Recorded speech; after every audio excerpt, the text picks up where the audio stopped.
श्रीरामचन्द्र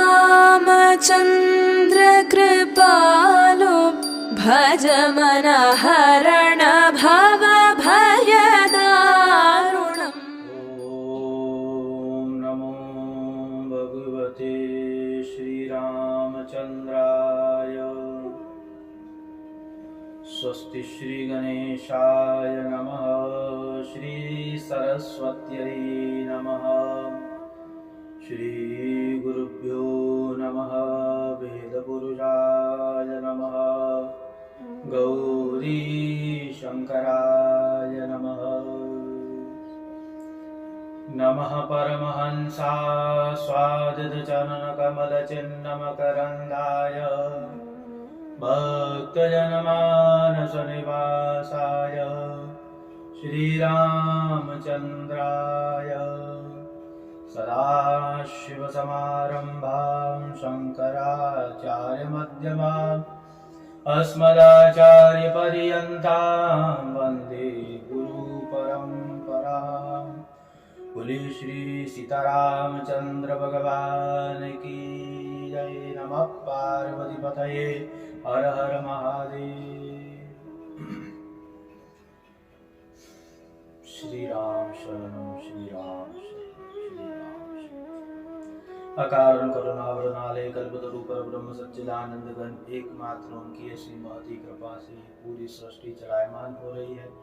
अनंत विभूषित प्रातः स्मरणीय श्री सद्गुरुदेव भगवान की ऐसी महती कृपा। आप सभी को श्री रामनवमी की बहुत सारी शुभकामनाएं, अनंत शुभकामनाएं।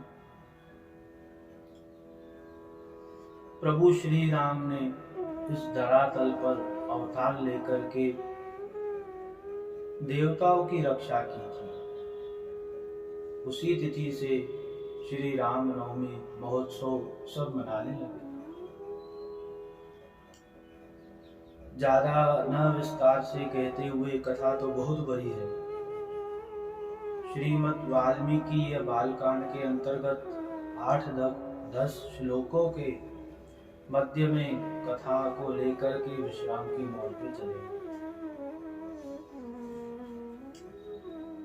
सतयुग के बाद त्रेता युग का आरंभ हुआ और उस समय रावण नाम का राक्षस, उसने तपस्या की, ब्रह्मा जी को प्रसन्न किया, ब्रह्मा जी से वर पाया। मानव दानव यक्ष गंधर्व किन्नर देवता से किसी से भी मैं ना मरूं। ब्रह्मा जी ने तथास्तु कह दिया और वरदान पाने के बाद रावण दिग्विजय करने निकला और दिग्विजय करते हुए स्वर्ग में इंद्र आदि 10 दिक्पालों को ही अपने अधीन कर दिया। इंद्र, अग्नि, यम, कुबेर, वरुण सबको अधीन कर दिया और सबसे अलग अलग सेवाएं करवाने लगा। वरुण देव जी से जल की सेवा करवाने लगा, इंद्र से अमुक नाम की सेवा करवाने लगा इत्यादि। देवता दुखी थे और यहाँ पर महाराज दशरथ जी को संतान की प्राप्ति नहीं थी। उनके मन में विचार हुआ कि मैं अश्वमेघ यज्ञ करूं और पुत्रेष्टि यज्ञ करूं, मुझे संतान हो जाए।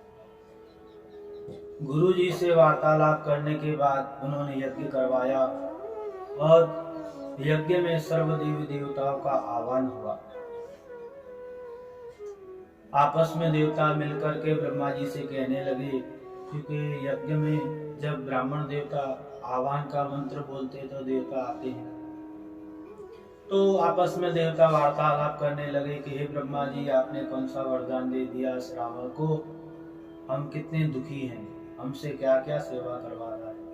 अलग अलग बातें सब बता रहे हैं। ब्रह्मा जी ने भी कहा कि मैं क्या करूं, तपस्या की थी, वरदान देना पड़ा। सब ने मिलकर के भगवान विष्णु जी के यहाँ पर गए और उन्होंने अपना दुख सुनाया, अलग अलग अपना दुख सुनाया। भगवान ने आश्वासन दिया, भगवान विष्णु जी ने, आप चिंता मत करिए, मैं शीघ्र ही अवतार लेने वाला हूँ। भगवान ने कहा, भयं त्यजं भद्रं वो हितार्थं युधिरामरं स्वपुत्र पौत्रं समात्यज्यं समन्त्री ज्ञात बान्धवम् हत्वा क्रूरं दुराधर्षं देवर्षीणां भयावहम् 10 वर्ष सहस्राणि 10 वर्ष शतानि च वत्सामि मानुषे लोके पालयत् पृथ्वीमिमां भयं त्यजत भद्रम। सुनो देवताओं, भयं त्यजत, भय को त्याग दो। हितार्थम रावणम युद्धम, आपके हित के लिए मैं रावण से युद्ध करूंगा और युद्ध भी करूंगा। पुत्र पौत्रम समात्यजे, उनके पुत्र पौत्र बंधु बांधव स्वमंत्री गणों को मैं युद्ध में परास्त कर दूंगा। और 10 वर्ष सहस्राणि 10 वर्ष शतानि च वत्सामि मानुषे लोके, 11,000 वर्ष तक इस पृथ्वी लोक में मनुष्य लोक में निवास करूंगा। भगवान ने कहा 10 वर्ष सहस्राणि 10 वर्ष शतानि च मानुषे लोके, इस मनुष्य लोक में मैं आऊंगा, अवतार लूंगा। देवता प्रसन्न हो गए, भगवान ने आश्वासन दिया। देवता प्रसन्न होकर के बहुत ही आनंद, क्योंकि जगत पिता ने आश्वासन दिया। और यहाँ पर यज्ञ का कारण नित्य प्रति आरंभ के हिसाब से रोज संख्यात्मक कार्य चल रहा था। देवता स्वाहा स्वाहा सुनकर के प्रसन्न होते थे। ब्राह्मण देवता यज्ञ कुंडों में आहुति देते थे मंत्रों के बल पर। और उसी समय एक अद्भुत उस यज्ञ कुंड से प्राजापत्यो पायस लेकर के उत्पन्न हुए।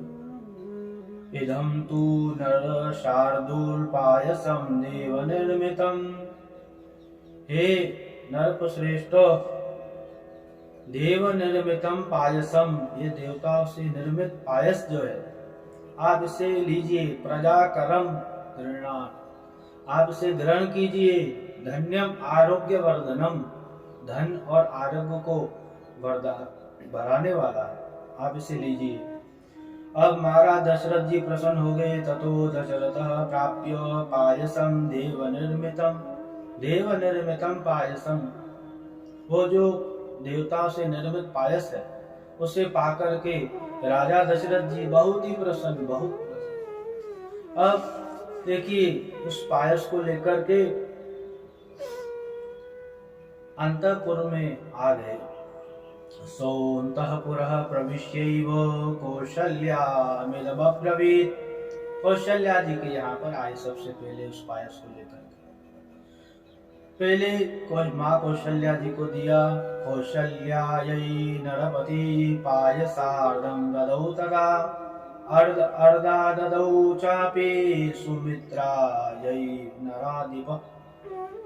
पहले माँ कौशल्या जी को दिया, उसके बाद कहते हैं सुमित्रा जी को, फिर कैकेयी जी को, और फिर जो हिस्सा बचा था फिर सुमित्रा जी को दे दिया। आगे श्लोक में क्या कहते हैं सुनिए। कैकेय्यै चावशिष्टार्धं ददौ पुत्रार्थकारणात् प्रददौ चावशिष्टार्धं पायसस्यामृतोपमम् अनुचत्य सुमित्रायै पुनरेव महामतिः। एवं तासां ददौ राजा भार्याणां पायसं पृथक्, वो पायस पृथक पृथक सबको दे दिया और सबने पाकर के सब गर्भवती हो गई। माँ कौशल्या, माँ कैकेयी, माँ सुमित्रा गर्भवती हो गई। अब कौशल्या जी के यहाँ पर किन्होंने जन्म लिया? सुमित्रा जी के यहाँ पर किसने जन्म लिया? कैकेयी जी के यहाँ पर कौन प्रकट हुए? आगे श्लोक में कहते हैं। परंतु यहाँ पर महाराज दशरथ जी बहुत प्रसन्न, इतने प्रसन्न अपने भार्या को गर्भवती देख करके, जैसे महाराज स्वर्ग में इंद्रादि देवता को देख करके श्री हरि प्रसन्न होते। और वो अद्भुत मुहूर्त आया, वो शुभ लगन आया, वो शुभ दिन आया, जिस दिन पे भगवान श्री राम, रामो विग्रहवान धर्मः, साक्षात धर्म की मूर्ति प्रभु श्री राम जी इस मनुष्य लोक में उन्होंने अवतार ग्रहण किया। पूर्व में भी हमारे आचार्य गणों ने कह चुके हैं कि भगवान का अवतार होता है, जन्म नहीं। लोकाचार के हिसाब से जन्म कह देते हैं, परंतु वास्तविकता अवतरति इति अवतारः। तो क्या कहते हैं आगे, विष्णु अर्धम महाभागम पुत्रमेक्षानुनंदनम लोहिताक्षम महाबाहुम रक्तोष्टम दुंदुभिस्वनम। वो विष्णु अर्ध, विष्णु जी के अवतार प्रभु श्री राम कौशल्या नंदन जी का प्राकट्य हुआ। बोले श्री सीतारामचंद्र भगवान की। और कौशल्या सुशोभे तेन, माँ कौशल्या जी बहुत ही प्रसन्न हो गई, क्योंकि साक्षात प्रभु ने अवतार ग्रहण किया है। और आगे क्या कहते हैं, भरतो नाम के कैया यज्ञे सत्य पराक्रम साक्षात विष्णु चतुर्भाग सर्वैः समदितो गणैः। तदनंतर केकई से सत्य पराक्रमो भरत जी का जन्म हुआ। बोलिए श्री भरत भैया की जय। साक्षात विष्णु जी के जो स्वरूप भूत हैं, जो पायस खीर से चतुरांश से न्यून भाग से प्रकट हुए थे। और आगे क्या कहते हैं, यथा लक्ष्मण शत्रुघ्नो सुमित्रा जनयत् सुतौ वीरौ सर्वास्त्र कुशलो विष्णु अर्ध समन्वितौ। इसके बाद रानी सुमित्रा ने लक्ष्मण और शत्रुघ्न इन दोनों पुत्रों को जन्म दिया। बोलिए श्री लक्ष्मण शत्रुघ्न भैया की जय। देखिए आगे क्या कह रहे हैं, पुष्ये जातस्तु भरतो मीन लगने प्रसन्निदौ सार्पे जातो सौमित्रे कुलीरेभ्य रवौ। भरत सदा प्रसन्नचित्त रहते थे और उनका जन्म पुष्य नक्षत्र मीन लगन में हुआ। पुष्य नक्षत्र और मीन लगन। और सुमित्रा के दोनों पुत्र अश्लेषा नक्षत्र और कर्क लगन में उत्पन्न हुए।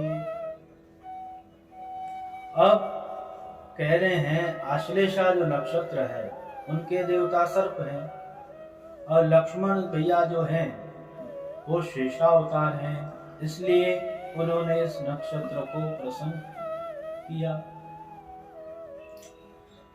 इस प्रकार से भगवान राम, लक्ष्मण, भरत और शत्रुघ्न जी का प्राकट्य हुआ है। और उसी दिन से रामनवमी महोत्सव मनाने लगे, क्योंकि देवताओं की विजय प्राप्त होगी, देवता प्रसन्न होंगे। और उस पवित्र दिन पे प्रातःकाल, रामनवमी के पवित्र दिन पर उठ करके प्रातःकाल स्नान इत्यादि से निवृत्त होकर के पूजन करना चाहिए। किसी विद्वान ब्राह्मण को बुला करके संकल्प करवा करके प्रभु श्री राम जी का अभिषेक करवाना चाहिए। और उसके बाद गौ माता का दर्शन करना चाहिए। दर्शन करने के बाद अन्न वितरण करना चाहिए प्रसाद रूप में, जितना संभव हो सके, जितना भी संभव हो सके। यहाँ पर विधि नहीं बताई गई है, जितना यथाशक्ति अनुसार। उसके बाद मध्याह्न के समय में उपवास तो रखते ही हैं सब लोग। भगवान शक्ति देते हैं तो एक समय भोजन कीजिए, और अधिकांश शक्ति देते हैं तो फलाहार कीजिए, और अधिकांश शक्ति देते हैं तो निर्जल रहिए। शरीर अपने अपने शरीर के हिसाब से बातें होती हैं।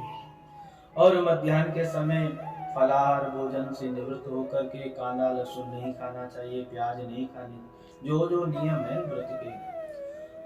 सायं के समय में कीर्तन करना चाहिए, श्री राम जय जय राम, श्री राम जय जय राम। अर्थात रामचरितमानस के चौपाइयों का गायन करना चाहिए और रात्रि काल के निद्रा से पूर्व ही कुछ रामचरितमानस की चौपाइयों का गान या श्रीमद् वाल्मीकि रामायण बालकांड का जितनी चौपाइयाँ बने मंत्र बने आप उसका श्रवण पठन करके प्रार्थना करनी चाहिए कि हे प्रभु आपकी कृपा आपकी दया दृष्टि से आज का दिन बहुत ही आनंदमय व्यतीत हुआ।